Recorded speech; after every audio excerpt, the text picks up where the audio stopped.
ने बड़े बड़े जल संरक्षण के केंद्र बनाए, वो अपने आप में बहुत बड़ी एक चीज़ है। आप में से कई जने पढ़े भी होंगे, और मैं आज के दिन बड़े श्रद्धा से पंडित शिवनारायण जी पालीवाल को भी याद करूंगा, जिन्होंने पालीवाल इतिहास लिखा। पालीवाल इतिहास में मेरी रुचि उन्हीं की पुस्तक पढ़ के हुई। वो उस जमाने में ऊंट पे पूरे इलाके में घूमे। हम उनके अध्ययन की, हम उनकी जीवटता की, हम उनकी तपस्या की कल्पना ही कर सकते हैं। जल संरक्षण को लेके मुझे एक दोहा भी याद आता है। जो खडीन वाला इलाका होता है वो खडाल कहलाता है। आज भी मैं देखता हूँ हमारे समाज में किसी का परिचय होता है कि भाई ये खडाली है, खडाली है, तो भाई उनका अच्छा अपने ज़माने में आज भी रंगत है, तो इसलिए उनको बड़ा सम्मान से देखते हैं, भाई ये खडाली है। खडाली देखते एक परिचय, क्योंकि वो खडीन के रहने वाले हैं।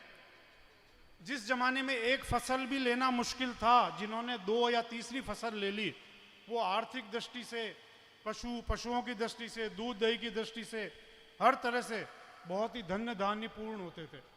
तो इसलिए खडीन अपने आप में एक विशिष्ट तरह का चेक डैम है। खडीन के कारण खडाल की पहचान हुई। और मैं एक निवेदन करना चाहूंगा, एक दोहा भी, कि खडाल के इलाके में एक खिया नाम के पालीवाल जी रहते थे। तो वो अपने मित्र खेलाण सिंह को संबोधित करके बोलते हैं, खिया कहे खेलाण सिंह, खिया कहे खेलाण सिंह, जेतू आवे खडाल, दूध भराऊं तलाबड़ी, मक्खन बंधाऊं पाड़। हमारे यहाँ गोधन कहा गया है।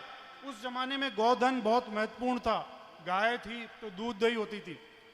तो खिया का जो कॉन्फिडेंस है, वो बोल रहा है कि तालाब तो दूध से भर दूंगा और मक्खन से उसकी पाड़ बांध दूंगा। तो अपने आप में ये कॉन्फिडेंस खडीन के कारण था, जल संरक्षण के कारण था। तो एक आयाम हमारे पूर्वजों का जो था, उसकी आज भी पहचान होती है। आज भी मैं किसी गांव से मैं जाता हूं, जहां मान लो आज पालीवाल नहीं भी बसते हैं, तो वहां के पढ़े लिखे अनपढ़ सभी लोग इस बात को समझते हैं कि उस दौर में इतने तालाब, कुएं, बावड़ी जो बनाए हैं, अपने आप में बहुत बड़ी चीज है। वक्त का दौर बदलता रहता है। आज के दौर में शिक्षा का महत्व है, और मेरा पूरा विश्वास है कि देश के कोने कोने में बहुत अच्छी शिक्षा हमारे छात्र छात्राएं ले रहे हैं, बहुत अच्छा मुकाम हासिल कर रहे हैं।